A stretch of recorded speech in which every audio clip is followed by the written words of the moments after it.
Welcome to the MimeCast. I'm Michael Gene Sullivan. MimeCast is a chance for you, the audience, and everybody who's interested in mime troupe and just theater in general to kind of get to know the people that work with us a little better, the actors, directors, designers, interns, workshoppers, pretty much office people, everyone who has been part of the mime troupe, veterans and newcomers, all of these people. It's a chance for you to get to know them a little bit better. And so today, super happy to have Brian Rivera. Woo! Brian Rivera, mime troupe veteran for a few shows. How's it going, Brian? It's pretty good. Just trying to keep myself busy.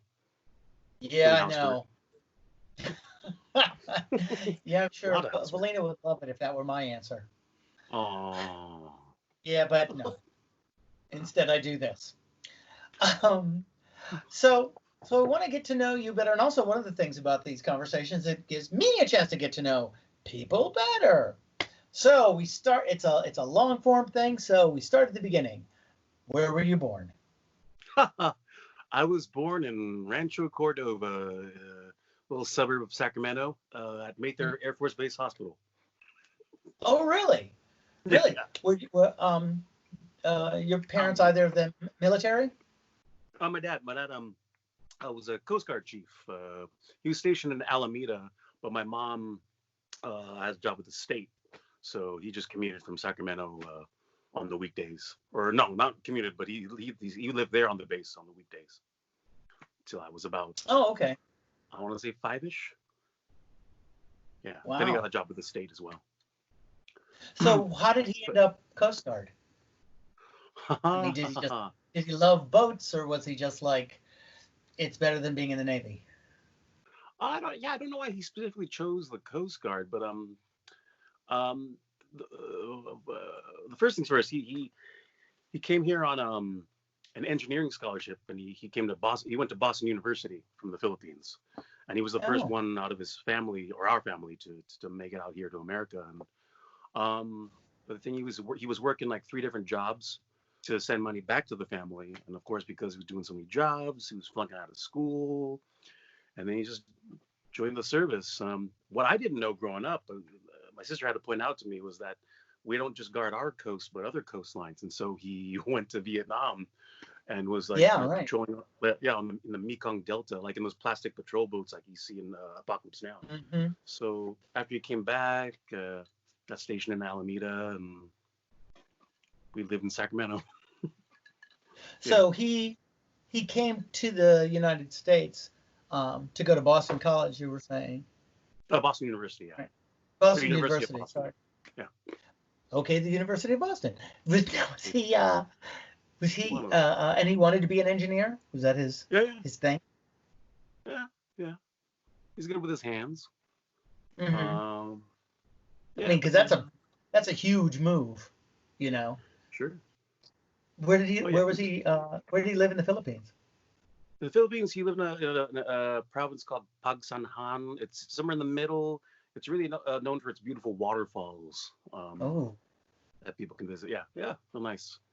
We took a trip there once, and they have these long canoes that people can row on, and then they have like I guess some kind of logging industry there. So they have these logs just float in the water that people are like can roll their stand on and run on and stuff. And he tried to make me do that once, and I was super scared, but I didn't fall in, so that's good. Oh, yeah, you did it? Yeah, but I think he was like, he was holding me. Oh, okay. Okay. Because that's like super dangerous. Yeah.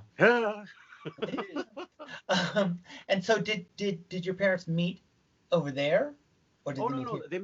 They met. Well, actually, when he was they met when they were both in L.A. My mom went to L.A. State for biology or biochemistry. Sorry. She was studying. Wow. Yeah.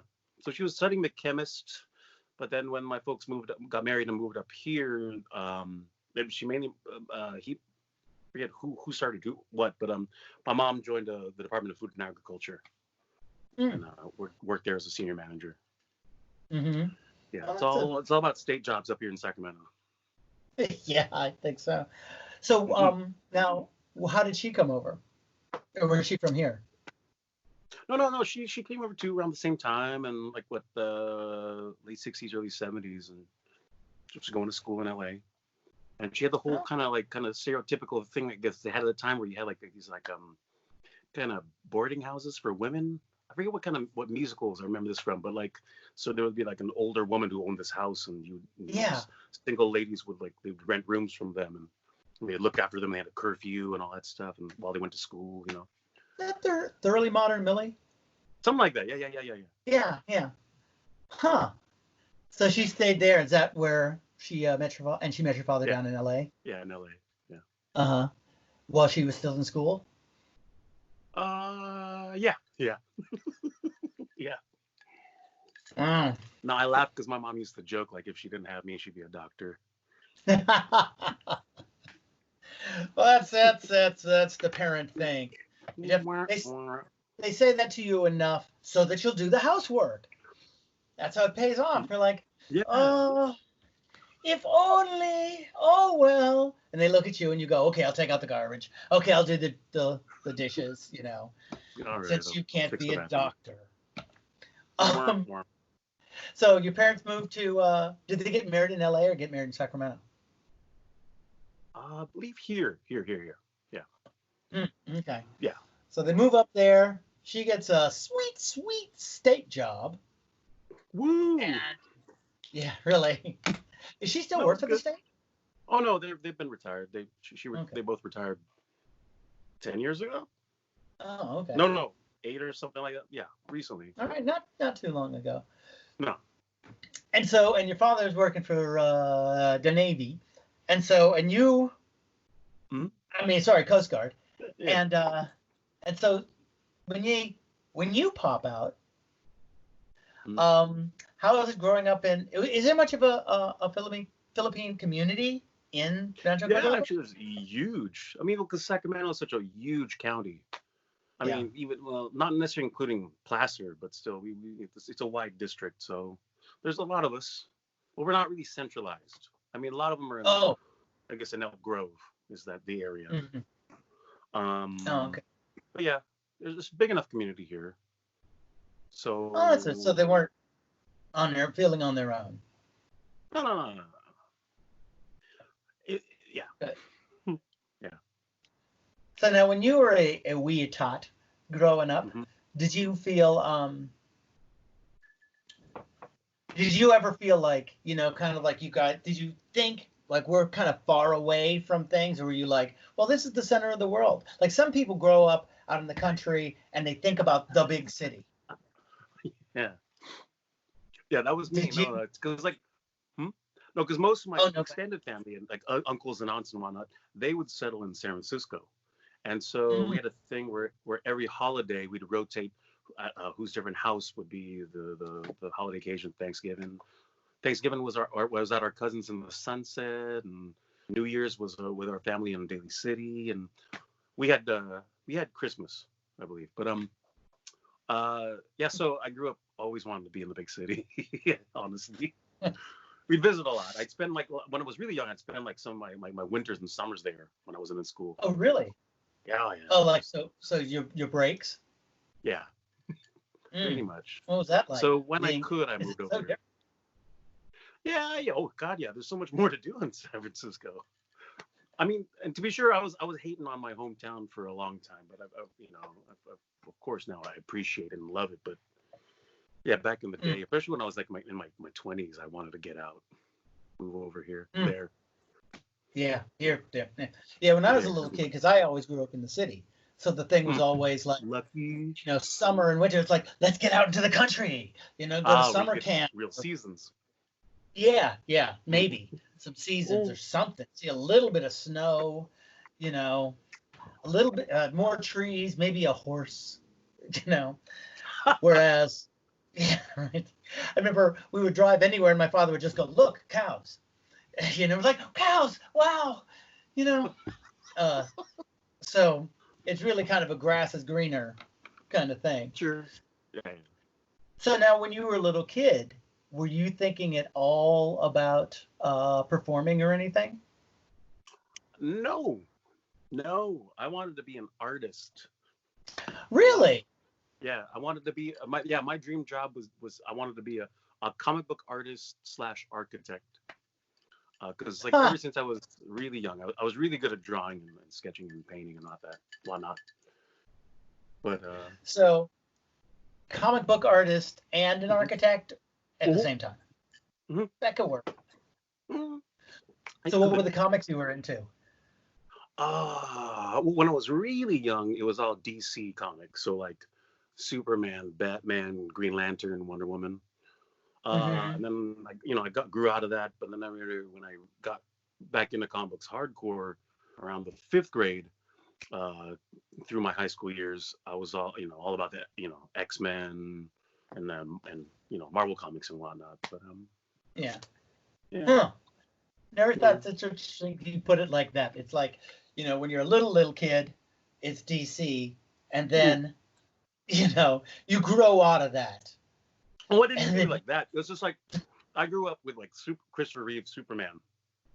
So, he was my hero. So, and then all the people around him, just I was most. But then I just my palette grew, I don't know, better, and I wanted more, I guess comic book wise. And I got back into comic books around the same time, like they were coming out with like Frank Miller's Batman, The Dark Knight Returns, and Watchmen, which were 2 massive groundbreaking comic books. So anybody out there who hasn't read The Watchmen, you gotta read The Watchmen. Oh my God, yeah, it is great. And Speaking of like Watchmen, what? Oh, have you seen the HBO series? I started to watch it, but I got to a point where, I only got a few episodes in, and I had a friend who's really into it. And I was watching it, but there was a point where there was some, and I don't want to spoil it for anybody, but I was like, but wait, this is stupid, frankly. I was like, there was a point where something happened that made no sense to me. And it wasn't that it just didn't make sense to me. It was not good. Let me just say, without spoiling anything, you can't handcuff an old man in an abandoned restaurant and leave him for more than a day alone. Okay? She didn't leave him for more than a day. She did. Because she handcuffs him, then she goes to the party, then she comes back the next day. And I was like, wait a minute. That was not even necessary. That wasn't. Yeah, because that's daytime. No. It's the party is that night. She handcuffs him, and then she leaves. She goes to the party because he said the thing about there are whatever things in the closet. The party is that night where she goes in the closet and finds uniform, and then she comes back the next day, and I was like, she left this man overnight. And he's supposed to be 90-something. Huh? She left him a bucket. And then she shows up, and he's unhooked, and he did it himself. And then he's like, and he's making himself some breakfast. And she didn't even apologize. It was like that. I was just like, somebody made a mistake. They dropped the ball because they needed that party to be at night. And and the scene where she finds him there is in the daytime. And it was just, and I just, that hurt me in a way because I was like, this is bad. I don't know if it's writing, directing, or producing, but someone may drop the ball. And so that I'll probably get back to it at some point because I really liked the books and I liked the characters they were setting up and the world was interesting to me. But when that happened, and then the thing that happens after that with him, which I don't want to get into, but it it involves a bunch of stuff. And also, what she found in the closet, I knew it was going to be there. I knew that. I was already ahead of them. And I hate shows where I'm ahead, where I can guess. This is what happens. This is going to happen. This is going to happen. And then I'm just watching it unfold. And so that disappointed me. Oh, man. I know. But, I'll watch it again at some point. My friend, John, who he had me watch that and The Mandalorian. That was like, we spent like a couple of weeks just watching those 2 shows, and so, but anyway, yeah, I really like Watchmen, the book. I feel like everything, the MCU, all of this stuff is all because Alan Moore did Watchmen,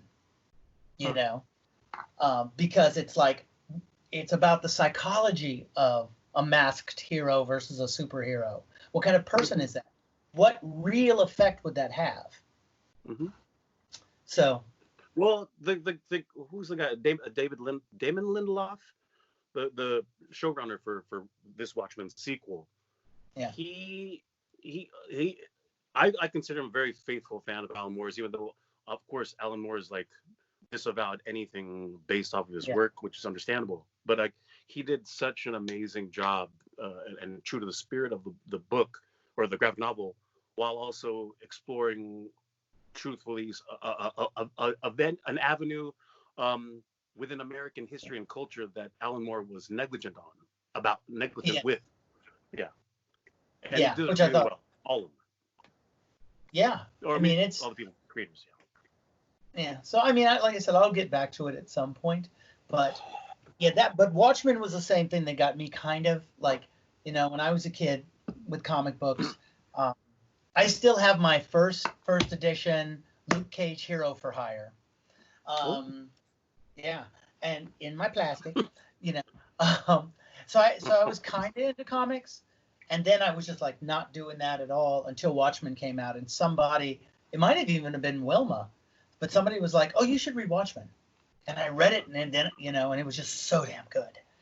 Um, so that got you popped back a little bit into your comic book world and oh, wanting to be a comic artist.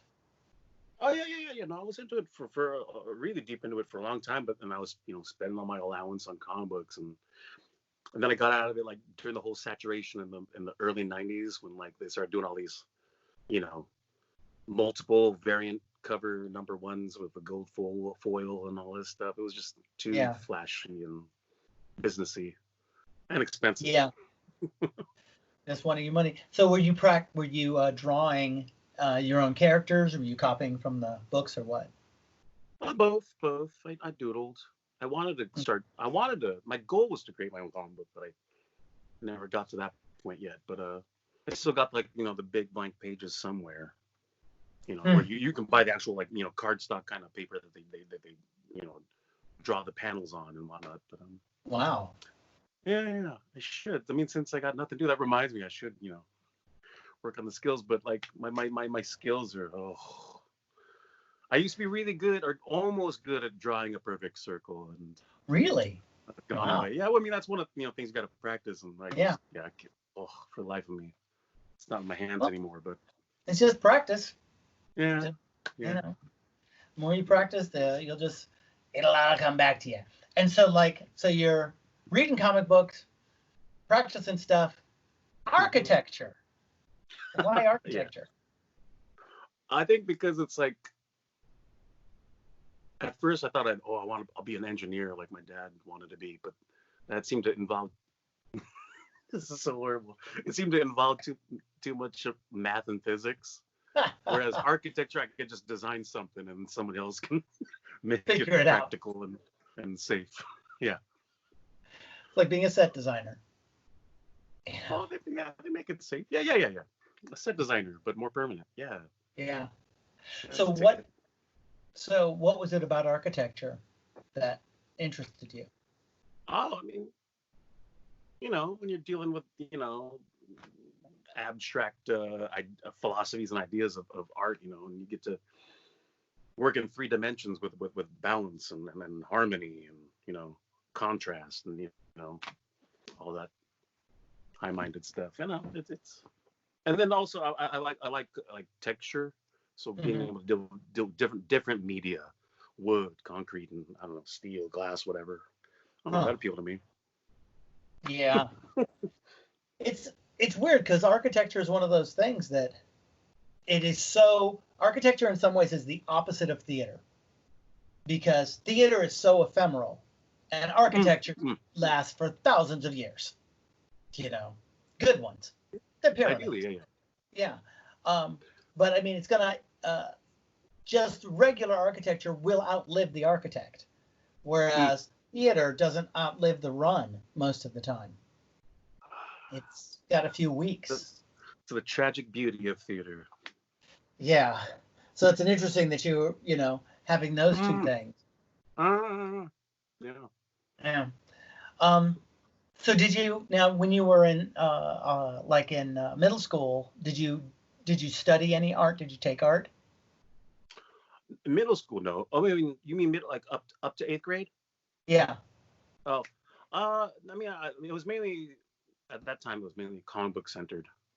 Mm. Um, but in high school, then I started learning about different art movements and whatnot, and I really gravitated, understandably, to like Roy Lichtenstein and pop art because Yeah. obviously it's like comic book art.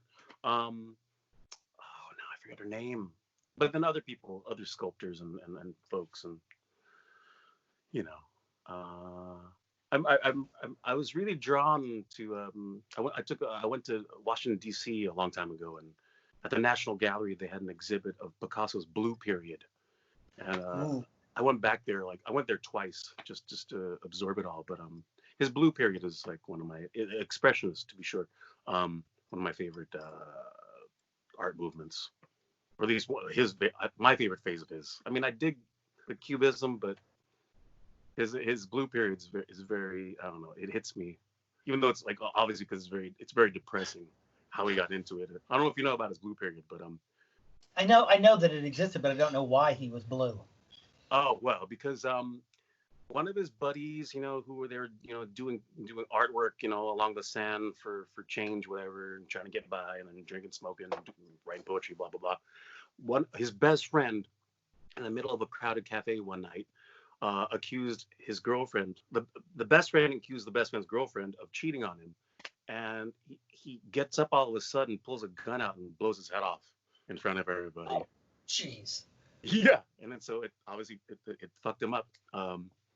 And then so yeah, he was super depressed, and so he did all this kind of this artwork was all in shades of blue and gray and whatnot, but mainly blue. But Huh. and obviously to reflect his depression and sadness he was going through. A lot of very heavy, I don't know, iconography of like mausoleums and then corpses and stuff. It was Wow. sad and tragic, but I don't know, it hit me. It Yeah. affected me, Hmm. and not So just a sad way. how old were you when you saw that? Oh, that was like in my 20s, so maybe I was 21. Oh, okay. Yeah. I just wondered. So, because Oh. sometimes it's like that.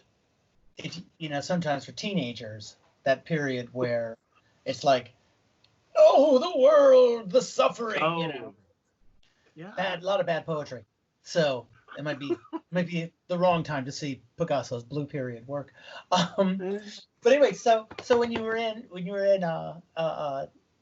you're saying so high school. By the time you get to high school, were you what were you thinking? Even in middle school, were you still thinking I'm going to be a cartoonist slash Oh, yeah. architect? Oh, yeah, totally. And then, well, yeah. Even though, um, the spring of our freshman year, our spring musical, we were given extra credit if we went to see it. So I got my mom that dropped me off one Sunday afternoon, and that affected me. And eventually, by the time I hit my senior year, I was bitten by the bug, and I wanted to do theater instead. Like it just Huh. switched. Was that the first show you'd seen? Yeah. I mean, I think when I was a child, I saw like some community center production of the Nutcracker, but I liked it, but it didn't, resonate, I guess. But when Mm. I saw our play, which was Into the Woods, and Mm. that blew my mind. Really? Oh What man, was I it gotta about be. Into the Woods? I mean, because I know people just love that show.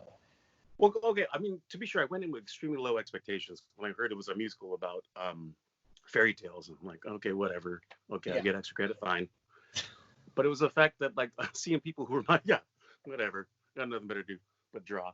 Um, Seeing people my age and a little older just totally becoming different characters Hmm. and absorbing us, me in the audience, and taking us on this emotional journey. It was I loved sci-fi and action movies and whatever as a seeing it separated on the screen, but something about being in the theater where it just kind of not only is it captivating, but it just kind of I think great theater just grabs a hold of you and immerses you in a way, and Mm. I wanted to be part of that on stage.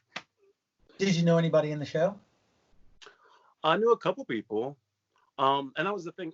It was so they had a drama club, which is also the class, and I could never do it because I was in a carpool.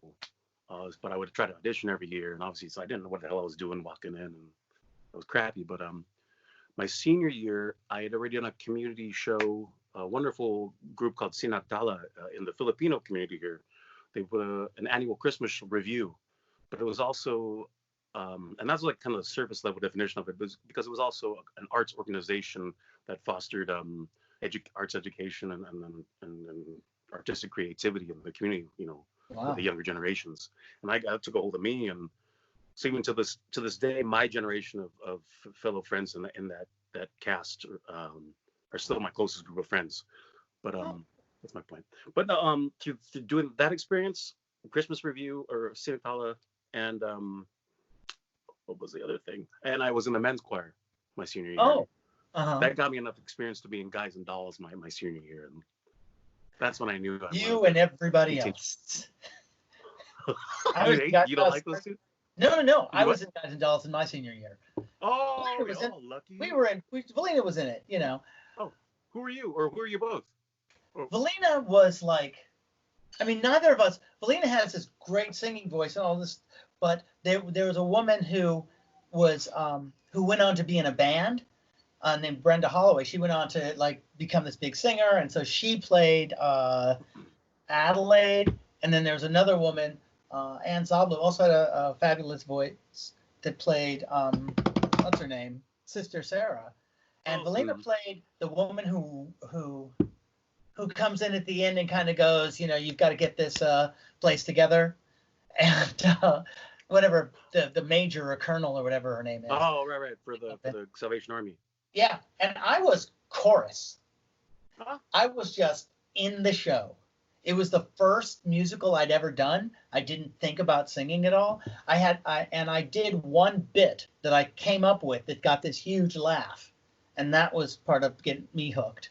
Was my little tiny part. I came on, I did one little thing, but I made it into this huge bit. Wait, what was the thing? Well, I was just supposed to come on. I was supposed to be kind of a guy in Havana who comes on and sees what's her name and whistles at her, and she would say like get lost or something, and I would leave. But I ended up doing it in such a way that she said get lost, and I got so flustered that I knocked my hat off. And then I chased my hat all the way across the stage because I'd seen like, Charlie Chaplin bits where you keep chasing your hat and kicking it. And so it was something that I just kind of did on opening night. I didn't do it in rehearsal. I just did it on opening night and got this big response, and then I just repeated it every night. So it was like physical comedy. Woo! So who are you? I was Calvin, the missionary. So I was the young lad in the missionary band, but we worked out with the director where I also got to be a crap shooter at night. I was the naughty missionary. You got to sneak away and dance. And so there's one tiny moment in the middle of the crap shooters ballet where I'm downstage center, and I throw my dice, and that was a big thrill. A good idea. Yeah. And you were still in the uniform and everything. No. Oh, that would have been hilarious. Yeah. Yeah. I was in that, and I was in, it's like all those numbers that everybody's in. Mm-hmm. But Guys and Dolls is like the go-to cash money maker for high schools. It's the never fail musical. That's so good. Yeah, it is. Yeah. So when you did that, and you were already in choir, men's choir. So when you got out of high school, did you go to school? Had you totally switched? First of all, like not everybody went on to college, and everybody had different things. So what was the thing that you were focused on at that point, or was it liberal arts?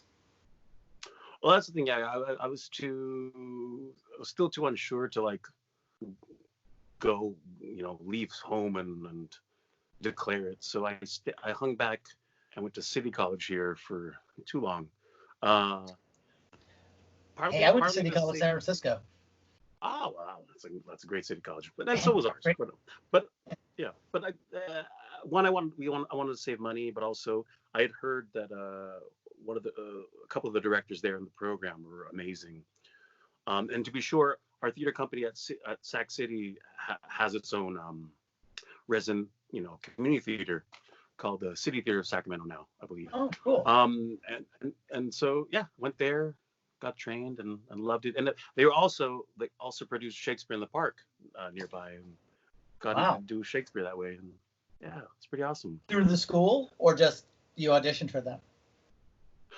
Through the school. I mean, it was its own community theater, but it was also like we had to pay technically we had to pay for like half a unit to be liable under insurance or whatever. But basically we were a community theater, and at the time it was really great. We had a great older generation of actors who they had day jobs, but they were amazing. And then they had us youngins in the program from the school, and those summers were fun. Great times. That sounds great. Yeah, that's the thing. Yeah. Like I said, I mean, I went to a city college, San Francisco, and they had this great theater department, and they did these big musicals and people from all over, would audition for the shows.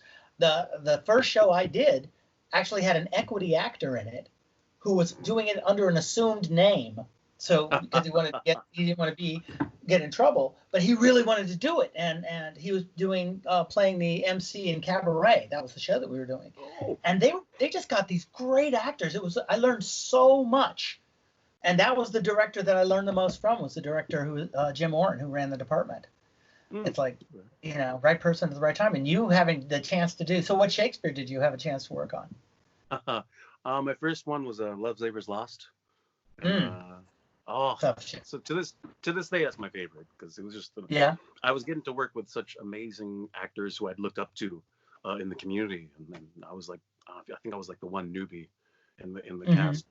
It was phenomenal show. So I did L3. The next year I did Two Gents and Hamlet, and then after that Much Ado and Cyrano. Measure for Measure the next year. And then I went to SF State, and then years later I came back. One of my directors, Kim McCann Lawson, she was retiring from the program, and so she did the Scottish play, and so I went back and did that. So that's all the ones I did. Yeah. So you got to do what was your really meatiest of your summer Shakespeare roles? Oh, well, the one year we did Much Ado and Cyrano. I was Benedict in Much Ado, and then I was hard to believe I was Christian in Cyrano. Oh, really? I had a really nice flowing wig. It was really cool. I was much skinnier back then, but it was. Weren't we all? Well, that sounds. I'm trying to get back there. I just got a whole bunch of Girl Scout cookies. I'm not gonna get close. Oh no. Yeah, I was Karen wrong. But so you had a chance to do Shakespeare. Was it something about Shakespeare that you were drawn to in particular, or was it just that? Kind of. No. Kind of, because I'd seen a lot of these. I'd scoped out the territory and I'd seen Kim's work in Woodland at the Woodland Opera House. She did like a country western version of Taming of the Shrew, and I was blown away by that. But part of it was honestly just seeing this world, and I think somehow me equating it from my youth of Shakespeare being this kind of detached, effete, kind of highbrow thing, like masterpiece theater, and part of me thought like, oh man, like a guy like me doesn't belong in there, but maybe I should try it to prove that I can be in there. So that's why I guess part why I kept at it. I mean, for a good time, Shakespeare was like, I felt it was my thing. That was what I did a lot of, and I was most skilled at, even though I'm out of practice. But I don't know. And then just the poetry of the language is, draws you in. So you were doing Shakespeare every in the summers, and the rest of the time doing other college shows? No, I was kind of like a resident actor in the city theater program or thing. We were, I guess some people looked at us as kind of like the clique. My generation was this. We had this strong group of actors, and we worked well a lot with each other. Mm-hmm. There's a famous actor who's part of our group. Besides you? What was that? Besides you? I wish. No, Jessica Chastain was part of that group. Oh, really? Yeah. I mean, we were friends back then. We all lost touch, but as we do. But we did lots of plays together. Yeah. So you were thinking, you were feeling like a Shakespeare specialty person. Yeah. Yeah. I seem no matter So where I go, I'm always like, oh, go ahead. No, like Sac State. Oh, no, sorry. SF State, when I transferred there, I was taking Shakespeare with Bill Peters, and then after that first year at SF State, I did the Midsummer in Oxford program through BADA, and then when I moved to LA, the acting class I ended up taking is freaking Shakespeare again at with the Antaeus Company, who are phenomenal. Oh yeah, and a lot of my friends from SF State were part of their A2 conservatory, and so they're the ones who like told me like I got to take this class. I'm like Shakespeare, but yeah, I learned Shakespeare there from Armin Shimmerman, Quark from Deep Space Nine. I don't know if you watched Deep Space Nine. Yeah. Oh, he's amazing. He's an amazing teacher. Yeah. Wow. Yeah. So I want to go back a little bit. So that when you so you're living in Sacramento or the area, and doing this, and then how did you decide that you wanted to go to SF State as opposed to say Sac State or somewhere? Oh, right. Mainly because a bunch of my friends in that group, that clique, were all transferring to SF State, so they'd gone before me. But then also because I got accepted into UC Santa Cruz, I remember, but I declined on that and chose SF State because one of my cousins her nephew was just born, and she wanted me to be the godfather, so I thought like I need to be close by. So that was the other reason. So I moved to SF. I mean, I wanted to go there anyway. I heard the program's awesome there. So now they do so much stuff. So by this point, you kind of sounds like you've put aside, at least for a while, the comic book thing, the architect thing, and you're throwing yourself into theater. So how are your family dealing with this?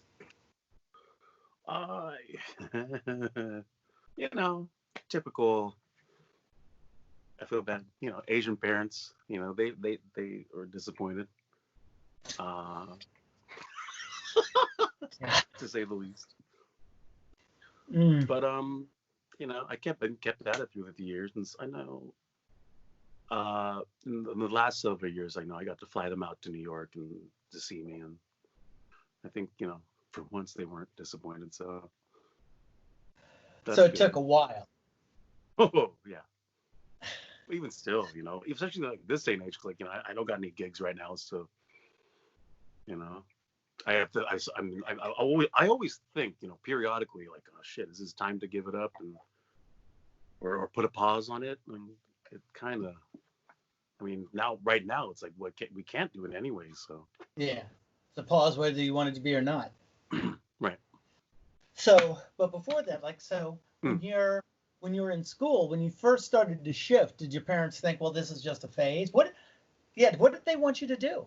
Were you going to go and be an engineer, or what did they think? Or what did they want? Well, when I said when I finally declared my major, they were like, well, I should have something at least to fall back on. So at least, do something like be a teacher in the arts, which I never really fostered because I don't know. I don't feel like I'm a good teacher, but can never tell. But I know. I mean, I can lead a workshop, but I don't know. The word curriculum scares me. I don't know the first thing about that. Just stay in it. So they were like, at the very least, they were like, well, maybe you could teach art rather than just really trying to push you. Somebody I was talking to, their parents were really pushing them to be a doctor, and they just didn't want to be a doctor, and it can be hard, when somebody, they want you to follow in their footsteps or they have these dreams for you, even if you fulfill them, you do something else could be fun and you're happy and successful, but it could still be hard for them if they don't feel like you're not doing the thing that they would want you to do is basically what it comes down to. But it's interesting that having your parents say, well, maybe you could teach acting. So it wasn't a specific, like you've got to be an engineer, you've got to join the Coast Guard, you've got to be a biologist, as much as just wanting you to have a nice place to land. Right. have a stable, some stability. Yeah. Mm. Yeah. So, but when you went to state, were you a theater major by then? Oh yeah. Yeah, I lived in that theater department. You went there, right? Yeah. Yeah. Yeah, I went there. There's City. I'm going. Oh, okay. Yeah. There's somebody just I think after you then and before me created a Facebook page in the last 2 weeks. SF Theater alumni, and people have Oh, been I still posting like old pictures from back in the days, and huh. I'll forward you or I'll let you join the group because it's great Yeah. walking, taking that stroll down memory lane. Yeah. Oh, so many years I have ago. like no connections. All of the like the photographs of the shows I did are just like gone. I don't have a picture of myself playing Frankenfurter, which always bugged me. Damn. I was there right after McShane and Greg Proops, and then right Mm, before you and Christian. mm, I was like snuck in there a little bit. So when you were at State, did you feel like mm. you were like still among your people? You said you had friends who had already transferred, right? Hmm. Yeah, but they were like, I got in like when they're leaving, so it was kind of tough. But like, you know, I don't know, I'm sure with you feel the same way. But like every year, it seemed like a new generation, and like, you Yeah. know, yeah, just yeah, different Were people. you, Some people leave, and other people rise up, and you know, it grows and changes. Did yeah. I? So just semester to semester. Eh. Were you living in the dorms or did you have a place in the city? Oh, I wish. I wish. No, I lived in Daly City. I was bouncing around. So, yeah, it was. I think for the first couple of months, I tried to commute by bus to Ooh. get to stay. Well, that's the thing, because I have to find where basically where Samtrans, which was like the San Mateo bus system, and San Francisco's bus system, or the Muni, uh, connect is around John Daly Boulevard in what's that Mm-hmm. Southgate Shopping Yeah. Center, and Yeah. they never coincided, right? Like they'd be Huh. waiting 45 minutes for a transfer, and I got sick of it. So I'd just be driving around, looping around Park Merced, looking for parking for Yeah. hours. It's like at some point you're just like, wait a minute. If I had just taken the bus, I'd already be there.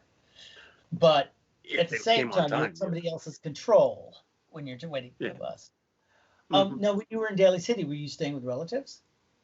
Initially, well, a distant cousin of mine was staying with them, but they had some cockroaches, and eventually I got out of there, and I was bouncing around everywhere. But Oh, yeah. here's another question. Like, so you had, relatives up in Rancho Cordova and you had some relatives in Daly City. So anywhere in the family, were there any other performers? Was anybody No, else? You're the only one? yeah. I mean, like my older cousin who I looked up to, she did like a Tahitian dance with a group in San Mateo, but as far as professionally now, I was the outlier, so to speak. Everybody was looking at you funny? Or were there some of the people like, oh, it's okay. Uh, no, I mean my cousins accepted it. Yeah, I think they just they figured it's okay, I guess. Well, it's tough. I mean, especially if, both parents being immigrants, having that next generation, because it's a certain type of person that is an immigrant. It's so hard, to leave everything that you know and go somewhere that's particularly new and to be able to strive through that. And then your kid wants to be an actor, you know. Wah, wah. But it also means that, that struggle that you had to go through, and a few of the people that I talked to whose parents were also immigrants, that it takes a lot of more fortitude to be able to stick to it because there's so much family, pushing the other way that you've got to really want it to be able to do it. Mhm. So, did you do brown bag at Oh State? yeah. Brown Dog was awesome. Yeah, Yeah. yeah. So what did you do out there? How did you because you've been doing Shakespeare, so you had all the Shakespeare experience before going to state, which would be super Hmm. rare, I would think. Yeah, I guess. But I guess around yeah. Though when I was there, they weren't doing much Shakespeare. Like they did we scoped out the territory, me and some friends, and the year before I got there, they were doing "Tis Pity She's a Hole" by Afra Ben, which Mm-hmm. is Jacobean, I guess. But and then but when we got there, they weren't doing that on the main stages, any Shakespeare. And then maybe the second or third year or second year they did the Rover, but you know, Mm. folks who yeah were kind of locked in, I guess. But But still, I mean, showing up to a department and you already had a resume, you know, yeah. that's you know, um, I remember when I first got to state, Lisa Ramirez, you Mm. know, was there, and she was like already working at the Magic, you know, and it was like that's that kind of, as opposed to the big, like so many people when I was there, when I left school, uh, they they asked us like, what is your critique of the department, the theater department? And I said that too often theater departments, the people there focus on acting weird in the hallways rather than acting well on stage. That there was no sense of, yeah, I was really mad because I was like, this should be a more professional thing. They never brought in people from like the Eureka Theater or Lorraine Hansberry or ACT or anyone to talk to us. I was already doing shows at Lorraine Hansberry and the Eureka, but they weren't. When I was at City, they were very much about how do you make a living as an actor in the Bay Area. At Mm. State, it was like, oh, and you're going to move to LA or New York. There was Mm. no connection to the local theater, at least when I was there. How did you feel about it? I don't think it was anything that overt. I think it was more like we all just kind of got sucked into the department, and not to say it was the department's fault or our generation's fault, No. but just it was you know we wanted to explore what we could and challenge ourselves and challenge each other, and then also show each other what we got. I mean, one Mm-hmm. thing I regret I can speak to. I can't speak to them, but I regret that I didn't. I feel I was so myopic into the goings on of the theater department and what we were doing and what I could do versus like, oh, let me audition for these theaters. So I didn't think till like I was about to leave the department, like, oh, okay, hey, you know I mean, do some more stuff. And I say that, and I was like acting with a few theater companies, like while I was like in my last semesters in college. So I was working with Teatro Vision and Mm. who else? I can't remember the moment, but like, so I was branching out. But like, I wish, yeah. I mean, I won't say that they weren't keeping us from like working in the community. I think if anything, it was more clearer um, for the technical theater students that since they were all the professors were working professionals in technical theater, that they were already working in the system once they left or before they left college. And so Oh. the nature of their program was like, okay, we're already working, but boom, versus we were like, Oh. oh, where do we go now? Yeah, that was one thing I really liked about Bill Peters Mm, was that he did theater. You know, mm, he taught, but he also was like, oh well, over the summer he's gonna go somewhere and tour. And like I remember him going to Australia to do some show that he and some friends had put up, and they were taking it like to a festival. And I was like, yeah, he's actually doing stuff, yeah, which even though it's just a great example, you mm, know. for sure. Um, so you get to your senior year and you're doing Teatro Vision. Uh, were you thinking, New York, Los Angeles, or were you going to try to stay in San Francisco or what? I was kind of thinking out in New York, LA, but I, you know, I wasn't. How do I say this? I don't mind making fun of myself, but yeah, uh, I guess I wasn't. How do I say this right? I wasn't as expeditious, I guess, as other folks. I wanted to see what I can do, I guess, here, in SF at that time before, and then, I would go on to whatever, LA or New York. And so I just spread my focus locally. And I see all this sheepishly because like, I feel like I kind of took the long road, and Mm-hmm. and I know in retrospect, I could have been more focused, but I was, just trying to do work where I could, when I could. And eventually it built up to where I was like doing more and more steady work. But like, yeah, I wanted to, do my work locally, I guess, without thinking of that so explicitly. That's what I wanted to do in SF. So were you living in the city by that point? Mm-hmm. Yeah, bouncing around. Yeah. Yeah, that's which has gotten harder and harder for people because it's just so damn expensive. Mm-hmm. So as you were starting to do more and more stuff here, were you and kind of getting what were you doing? What was it like? Did you have a day job? I had a night job.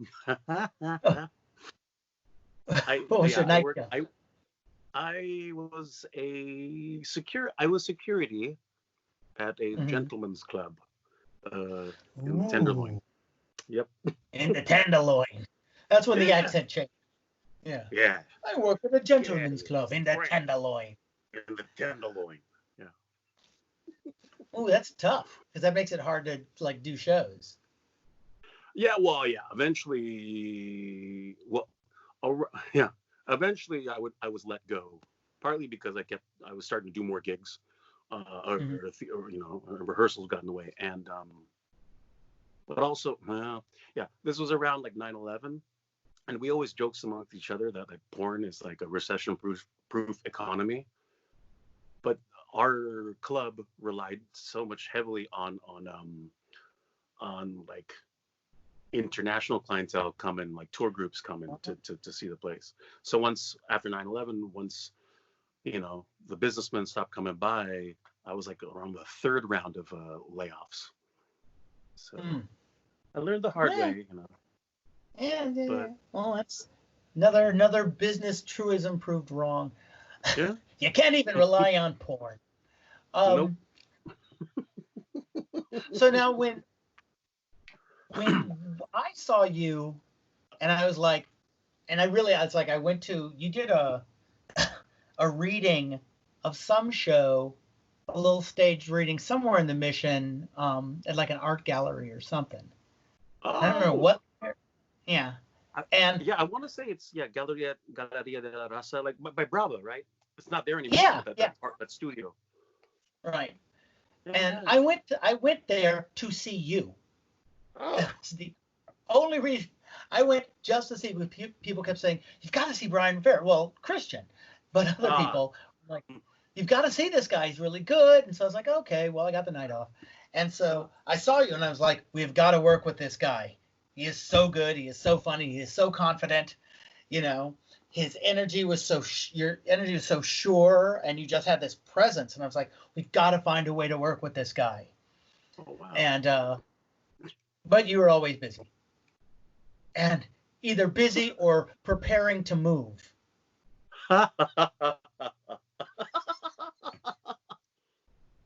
Because I'm trying to remember now. The first time was Doing Good. The first one you did with us. Mm-hmm. Yeah. 2005. And was that before you moved, or in the middle somewhere? Before. 2010, I moved to LA, or 2011. Yeah. 2011, because I remember we did, you did that show, and we were like, really like, we want to work with this guy, more. Likewise. Shucks. But it was, it was a tough summer in a lot of ways. But what was it like? So did you know of the Mime Troupe before you worked with us? Oh, yeah, no, totally. I'm not I told you this, but I for a year while I was at Sac City, I was also going to Sac State. And one day I was walking around campus and I saw a flyer up with a kabuki face mask, woodblock print, but a variation on that, and it was for your production of Offshore. Oh, and, yeah. And I thought, like, kabuki mimes? That's weird. I'm gonna check that out. So I stayed and watched the show in one of the concert halls, and then I talked to a couple of y'all after, maybe Keiko or maybe it was Ed or somebody, but I was blown away. It was so good. I love that show. So yeah, I've known you guys since then, and wanted to take part. Yeah. So, yeah, I'm trying to remember. Did we? I don't even remember if we auditioned you. I mean, because I didn't cast that show. So Victor auditioned you, I guess. Oh yeah, Victor. No, yeah, I went in. Yeah, for Victor. Mm-hmm. I think it was like How was Victor and Karen and Joan. Were there at the table? Karen. That's weird. Huh. Somebody. One. Yeah, Victor, Joan. A third person, but.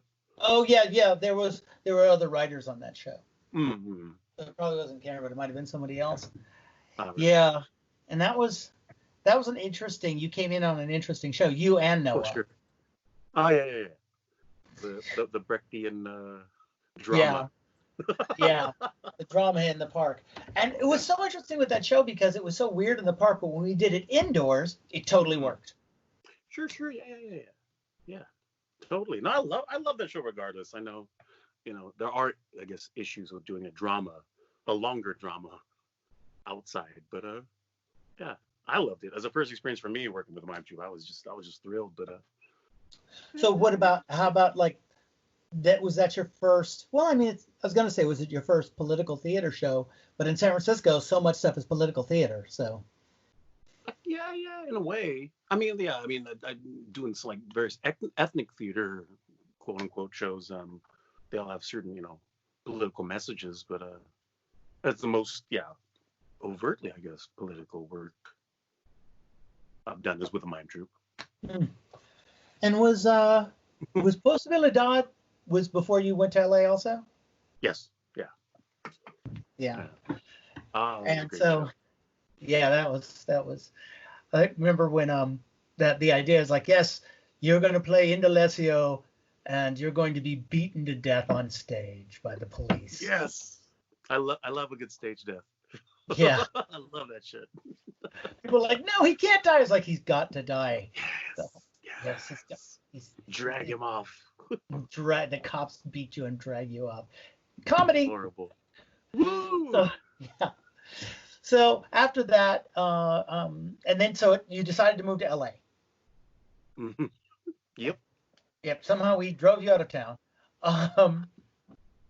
And so what was that? Why did you decide to make the jump at that point? I just figured, I don't know.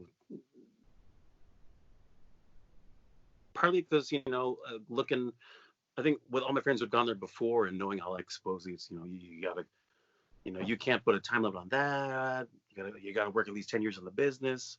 I thought, well, it's about time I start putting in those 10 years. So, yeah. So, I just felt like the right time to go and try out. And of course, when I do, that's when I started doing more work back in the Bay. So I was commuting a lot up and down the state. Oh, really? For a few years, yeah. What was that like? It was tough.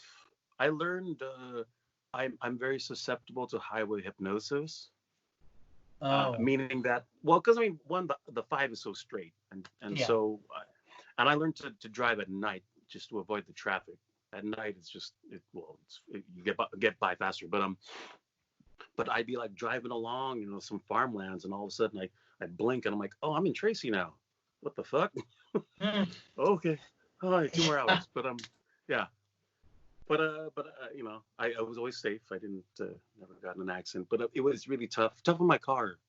My car from that period is still around, but she's dying. It's I abused her. But it was fun. So when you went to LA, did you have any did you go down there with anybody or have a community, or did you just like, that's it, I'm going solo and going to Hollywood?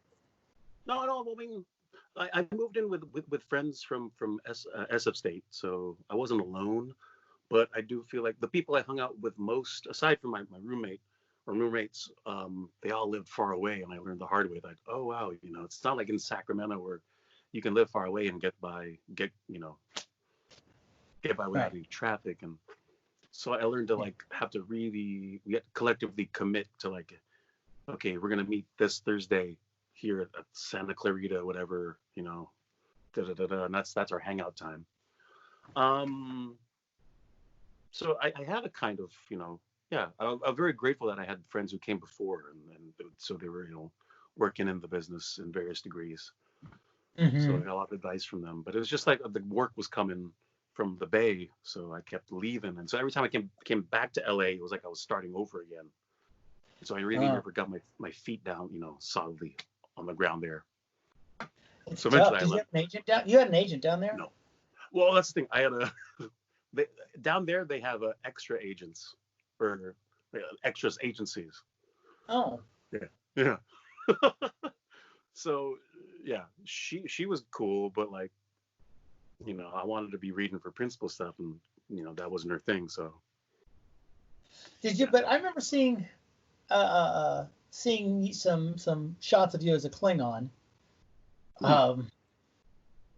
For was that Deep Space Nine, or was it Next Generation? Or were you just putting on makeup? Oh, I was just putting on my own makeup. Yeah.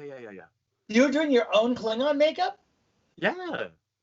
Well, see, I got my best friend and his girlfriend at the time, so I taught them how to like cast my face. I was trying to do a full live cast of my whole head, but it kind of messed. Actually, I have it right next to me. Oh, really? Oh my God, it's so heavy. But this is my head from 2012 or something. I don't know. But it's so big. But yeah, that's big. So I had them cast my head, and from that I'd sculpted like in clay the Klingon ridges, and then cast that and whatnot. Well, that was on me. I got it heavy. Had you started getting into Comic-Con at this point? Let's see. Afterwards, because I was tempted to bring my makeup there, but I didn't want to, because that's a whole level of worry I think that cosplayers have to deal with now, is like, how do you get all your crap there, and how do you disassemble and able to fix or fit stuff into your suitcases. So I knew I couldn't fit everything into one suitcase, or I had to get a separate suitcase just for my costumes. I didn't want to do that. Jeez. I wish though. That's my dream. Have you heard of Dragon Con? No. Oh. What's Dragon Con? Dragon Con is in Atlanta, and it's a convention that happens around August, maybe Labor Day, but it's specifically like the cosplayer convention. I think before even the word became so ubiquitous. Okay. Like, people would go there dressed in costume, a different costume, like every day of the week. Wow.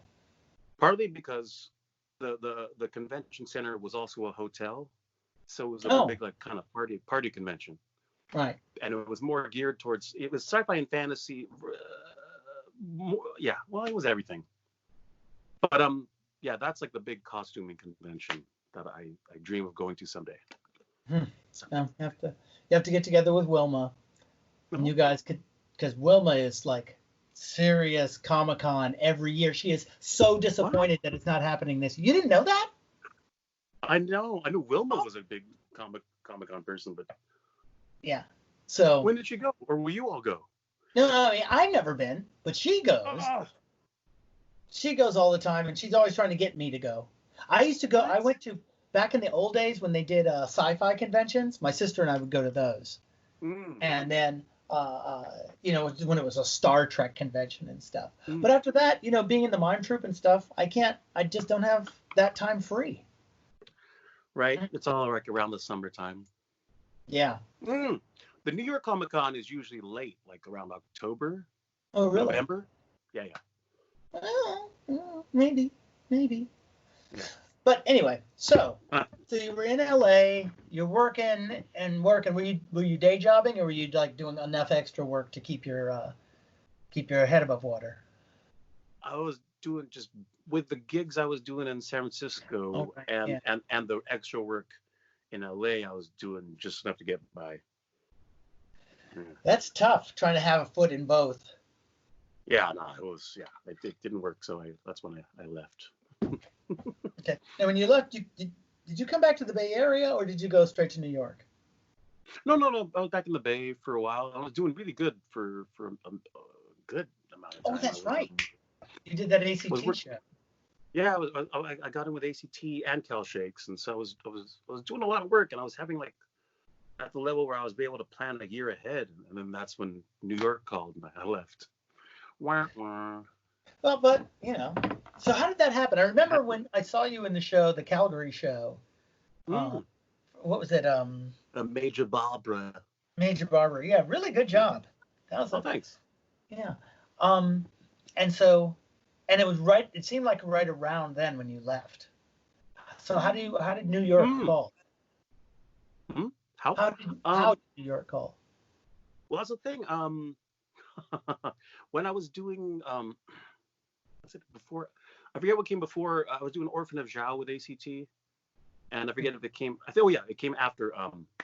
Sorry, Major Barba, but half of the cast of Orphan of Zhao were from Broadway, and Oh, they had these thick packets of The King and I was about to have auditions, and they were recording their um, sides while we were in San Diego. And I would just look longingly at them like, oh, I wish I had that connection. And they told me, they mentioned the name of the agency, but I just didn't know to look them up and, see, oh, okay, I can get the site too. But then it was when I came back to SF, a friend from Sacramento had posted like audition calls from Telsey and Company. They're a big casting agency in New York. And it was the first time they were going to hold an open call in San Francisco, and it was oh for the wow. King and I revival. And I thought, oh, and it was in the offices of ACT over at 30 Grand. Mm-hmm. So I'm like, oh, okay, great. And then so I just showed up one afternoon, and the assistants liked my work. They put me on tape, um, and then they told me to go to LA the next week to be auditioned by you know Bartlett Sher there, Yeah. but Wow. which was tough for me. That was the first time I ever like flew in and out of a city just for a gig. I couldn't afford to stay. I was working with a security guard agency at the time, and so they wouldn't let me off more than one day. So it was just in and out that one day, and then I was broke. But but then I got the call like a week later, and yeah. Now, before this, so before that, like you're saying, you're doing ACT, having really good parts, doing. Yeah, Did you do Cal Shakes also? yeah. I got a Yeah. good yeah, Lee Soltami. I owe her undying thanks because she came in with her. She was doing Hamlet there that summer. I think it was 2013, 2012, 2012. And yeah, I auditioned for. I had some horrible auditions for Cal Shakes before. I sucked or I psyched myself out and didn't do well. But yeah, she cast me, and that kind of opened the door with John and being cast in other stuff, and yeah. So at that point you're, working reasonably regularly, um, and yeah. But so Mhm. more of your family members that were down here, were they seeing you in shows?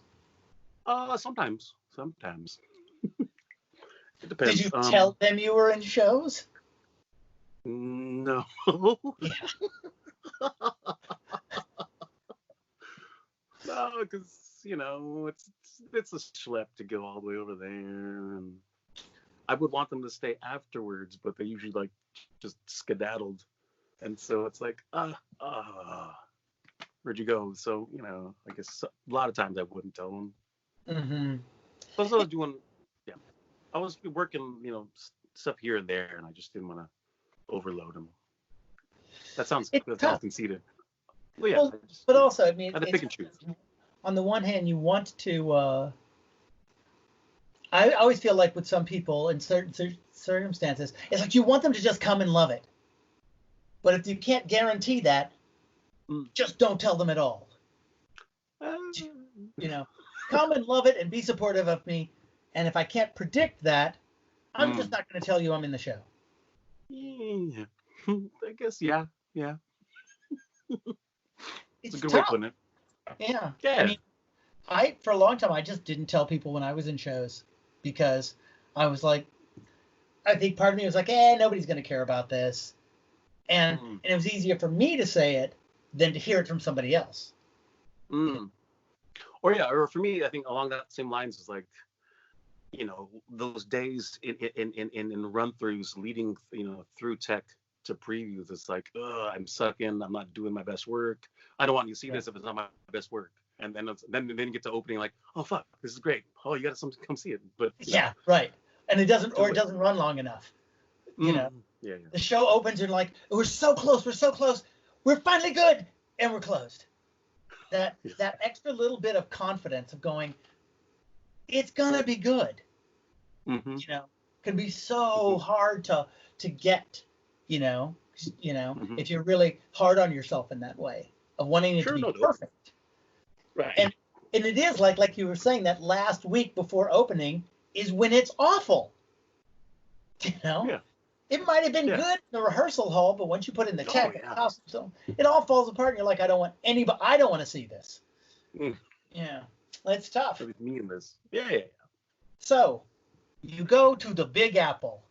You have your chance. You're in The King and I on Broadway. And so that must have been. I mean, you've been doing ACT, but still, that's a big leap. You guys were at Lincoln Center. Yeah. So what was that like? I mean, I tell people this. We're doing the same thing that I've done, when I started doing community theater work, and it doesn't matter the size of the theater. It just, to be sure, they're doing the same kind of thing. It's just they have an insanely huge budget, and a massive amount of employees in the building. I think I somebody asked me the number once. I think I estimated. On any given day, there were 150 people working the show in the building, in cast, orchestra, and then like this, I forget how you phrase this, local one, set, stage crew, and like box office, house management. But a lot of bodies, but still the same thing. And so now, when you were cast originally, what were you cast as? Props ensemble, and then understudy, principal understudy for Crawl Home and the King. Oh, so you got, because I knew you were understudying it from the beginning, the Crawl Home, but so they just like popped you in. They must have really liked you. I guess so, because like I didn't have a clue because Bart was super tough in the callback. I would find out from a friend later that, like, to his credit or respectfully to him, sometimes he does that it tries to push people's buttons or just see how people will react if they have the fire, so to speak. And I wasn't disrespectful, but it's just he was tough, but he was also very honest and plain spoken. He's like, yeah, okay, you're going for the Crawl Home, yeah? I'm like, yeah. He's like, well, I wouldn't cast you as the Crawl Home, but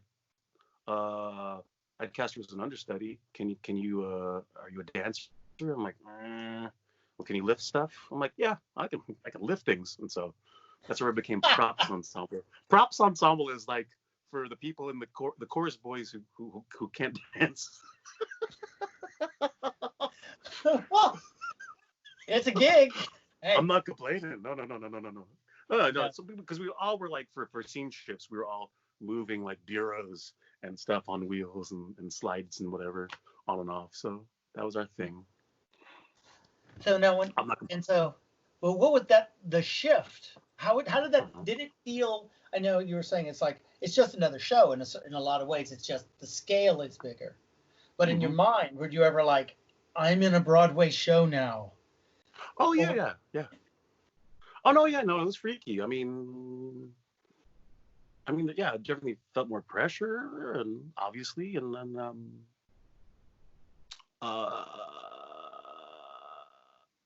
my thing was, I'm getting ahead of myself. As far as understudy work goes, I was putting a lot of pressure on myself, and so,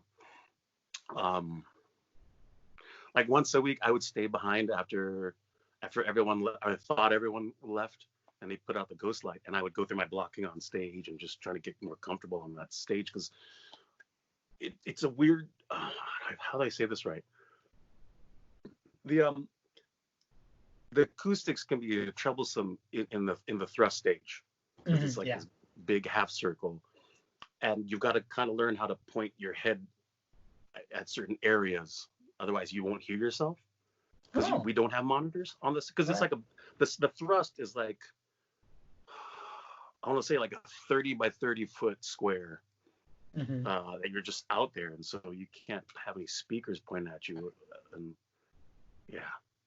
so it's a challenge to like not throw out your voice while at the same time getting it out. So I was working that as well as getting my blocking and just getting comfortable just for the day, and when if that would happen, where I go in. But and it did happen. Yeah, it did. Yeah, when I came and visited, and I saw the show, and I was like, oh, this is great. And I'm trying to remember when I saw it. I think you were you going on at the Crawler Home when I saw it? And I hope. I'm trying to remember. I feel like I saw you, and then because right after that, I saw you go on as that, and then like a week later, you went on for the King. Yes. So you came at the beginning of that week. Yes. And I was like, I would have stayed another week if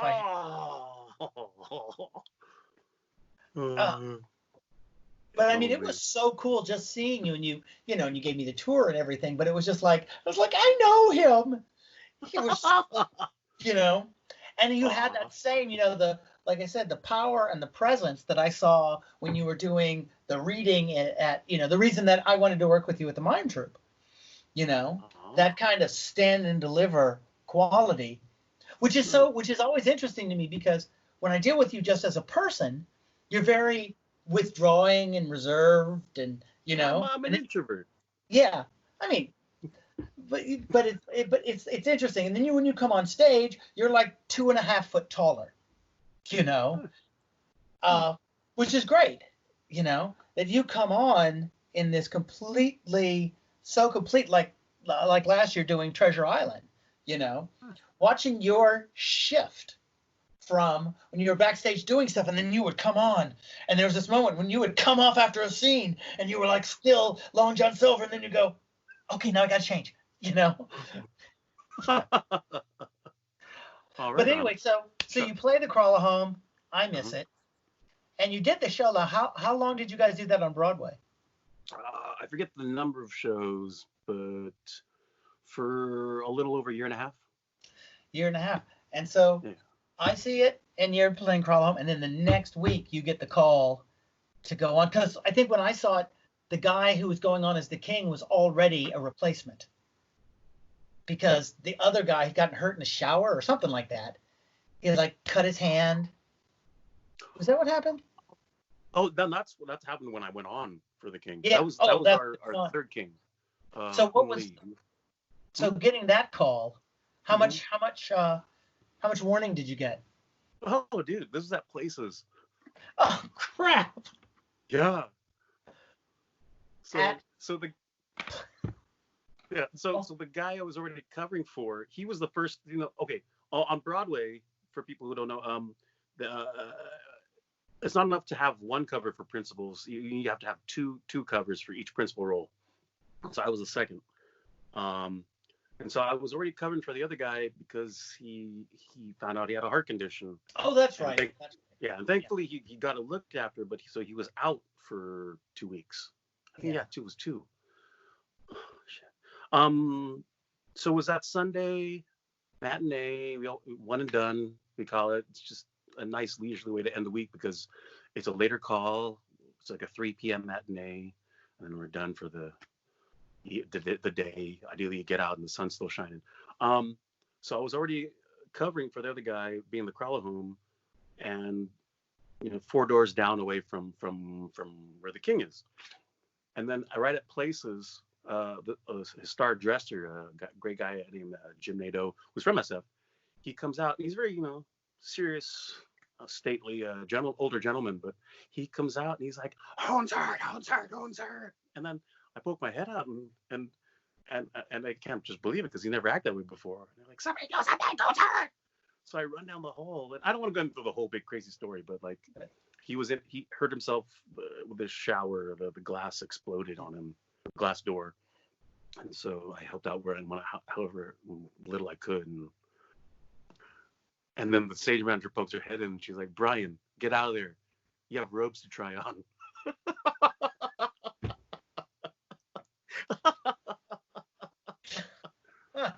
Oh, this is real. Because when he first, like, when Jim said he was hurt, I'm like, oh, okay. All right, we'll give him some bandages or ace bandage, whatever, something, and he'll be okay, and he'll do it. Because I was dreading, because I think I knew what was about to happen, but I was dreading it because, like, I don't want anyone to be hurt. And I didn't do anything, but, I wasn't part of that. But, like, come in, and he's standing there looking in the mirror with a robe and holding his arm clenched like this. And I'm like, oh, what can I do? How can I help you? And he's like, get a belt. And so I'm like, oh. I run back to my room. I whip my belt on my pants, and I just come there, and I wrap it around like this. And it's like, tighter. I'm like, tighter. I'm like, as tight as you can. I'm like, fuck it. I grabbed his wrist, and I just pulled for the life of me and wrapped it around and stuck it in there. And two of the local one stagehands, they had EMT experience, and they were like propping him up, and they were looking at him because, he got cut up all over. He eventually needed like I think 71 stitches, and Whoa. it was crazy. God. Yeah, it was like a crime scene. And all because, like, I guess the rubber bumpers on the glass were old or whatever, and I just jumped the track, and I didn't know this, but tempered glass is only strong like flatwise. Huh. But if you hit it on the edges, it's like peanut brittle. It's just like anything else, and so it just blew up on him. But wow. Thankfully, after the show, he was fine. He was like, on the couch watching TV shows and stitched up. So he was good. But you, on the other hand, had to go try on robes. Yes. So how are you dealing with that? How are you staying calm? Thankfully I had asked in the moment. I asked I guess my main partner that I was in rehearsals with, my fellow understudy, who a wonderful actor who was both understudy for Lady Tiang and Anna. Mm-hmm. And she got to go on as both. She was amazing. But she came in and just we just did lines real quick while we're getting ready and situated. And then our awesome Anna for that day, Annalisa Leeming, she was already covering for Kelly O'Hara, who was away that weekend getting an honorary degree or doctorate from her alma mater. So she was on the boat, and the boat's this big, massive behemoth, and so they had to open it up and get her down and out. And so she came by and stuck her head in, and we ran lines. Wow. My thing is, I knew that if and when the day came where I got to go on for him, I had a whole plan, which I never told anybody. And so here's the thing: when after we get everything settled, and we held the house for half an hour, basically just so that the costume crew can coordinate, because there's like a three performer shift, and so all the costume crews had to make sure all the baskets were in the right places. So we held for half an hour. They knew which robes I would do, blah blah blah blah.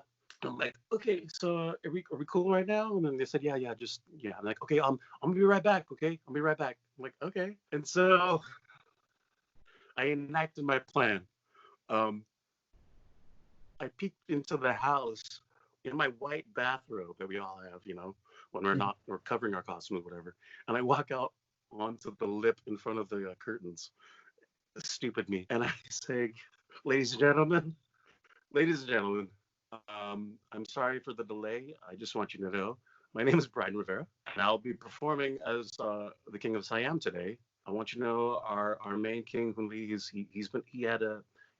not able to perform, but he's going to be okay. And I appreciate y'all for staying. And then I was like, I want to do a special thing for you that I do before my shows sometimes as a way to relax and focus and share with you. It's called a haka. For those of you who don't know. Well, wait. So I'm like, so I want you to know, this is the haka. For those you don't know, is one of many kinds of dances and chants from the native Maori people of New Zealand. And a lot of people think that this is a war chant that what I'm about to do to you, because the All Blacks rugby team does this before every game. But actually, it's not a war chant. It's actually a song of thanks. So I want to thank you for staying here. And then right when I was about to start doing it, one of the assistant stage managers comes on and she's like, Brian, get off the stage. Get off the stage. Get off the stage. Like, oh. And I left. I should have done it, but afterwards, people thought I was suffering a nervous breakdown, but no, I told them I planned this, but I didn't do it. Well, remember, you did it before all the Mime Troupe shows. Yeah. It's a thing. And so you did that, and did you only go on for the one show? No, I went to 5 performances as the king. Wow. For that week, and then the other guy I was covering for, he came back and he finished the rest of the week. And then it was only when he came back that I realized, like, oh my God, I should have flown my parents out. And then so the stage manager was walking by, awesome stage manager named Jen Ray Moore, and I said, hey Jen, I don't know if there's any chance, because we were actually in a transition. Hoon was supposed to have left a week prior, but because oh my God, Ken Watanabe was coming back, because he had promised that he would come back for Kelly's last month as Anna. He'd be her king. But in the interim, he had gotten cancer and was going through treatment that January or whatnot. So he's just finishing up treatment and getting back on track. And so he was a little weaker than normal. Yeah.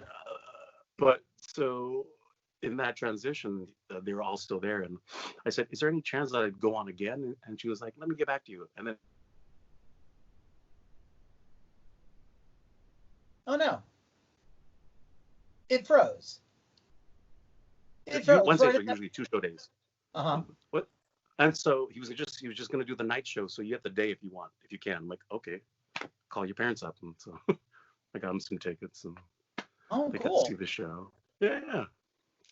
What did they say afterwards? Were they like, finally, or were they like, nice try?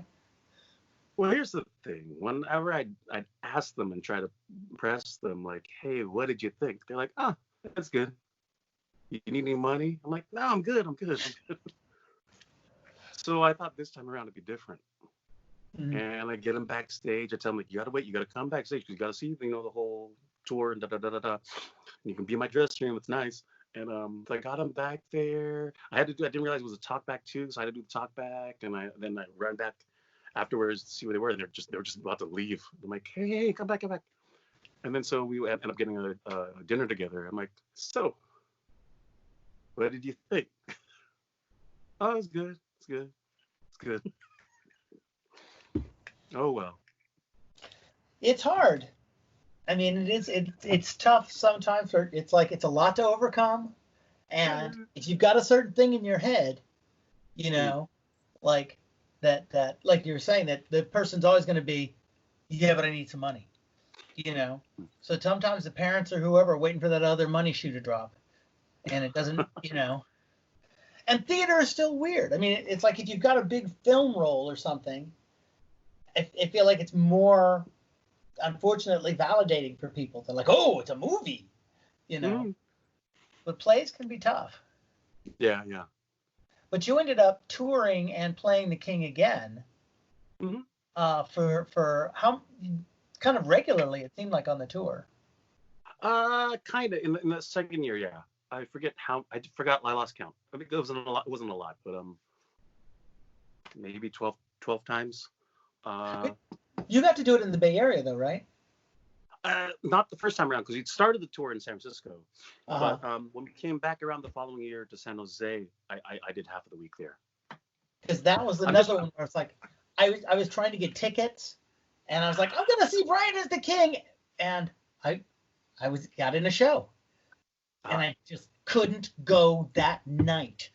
I was hoping that it was going to work out, and I couldn't go it was on a Saturday night and I had a show at Theater Works. So I wasn't even that far away. Oh, no.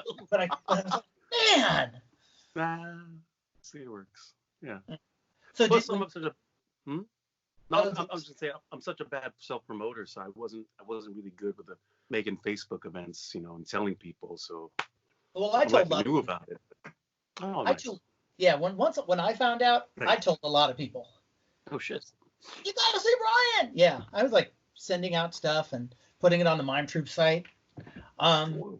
Oh, Yeah, thanks. see, Thanks. it's important because it's one of those things where it can be hard to kind of, it can feel weird to self promote, Hmm. and so it can feel like, because like you were saying, you're not sure, it's not, how's it going to be, and you're already can be doing something that can feel so self promotional, just doing a play, that then promoting on top of that can feel kind of weird for sometimes.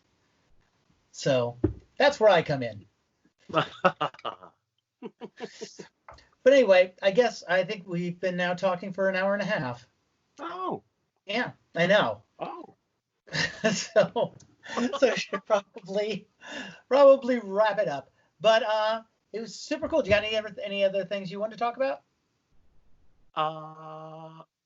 Well, Besides Watchmen, I realized you asked me if I'd seen Watchmen. Then you got quiet. You didn't say what you liked so much about Watchmen, while I was just busy saying my problems with it.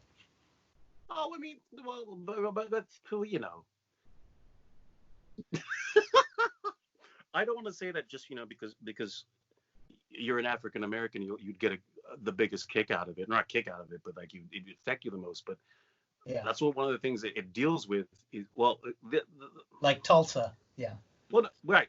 The core of this sequel is all about, what do you call it, genetic trauma, or the theory of genetic trauma, and it deals with being black in America, and I think the very next episode, or maybe no, that's right, the next episode is about Looking Glass. One of the characters. And well, I mean, I'm not even saying what his thing is, but he's an awesome. He's so awesome. But I think the 5th episode is mind blowing. It's the cinematography. They stopped the show. The what? They're not. I heard they weren't going to continue Watchmen. He only wanted to do 1 season. Really? Oh, okay. Yep. Well, that's good. He said, yeah, right. No, he said, like, all the things I wanted to say about it and continue from the main story, I think I only got enough of this, and I don't want to stretch it anymore. And I'm like, I respect that. And the great thing is also, along with that show, he also had a podcast, like only 3-episode podcast to go with like every 3 episodes of the series. And it's very insightful. But well, now that my friend has time again, and I can start going over it. Well, once we can actually go out, I will watch the rest of it. Okay, yeah. You gotta pace yourself. Yeah, yeah. Are you watching any other shows right now? Not enough. I mean, because I'm writing a play, and so right.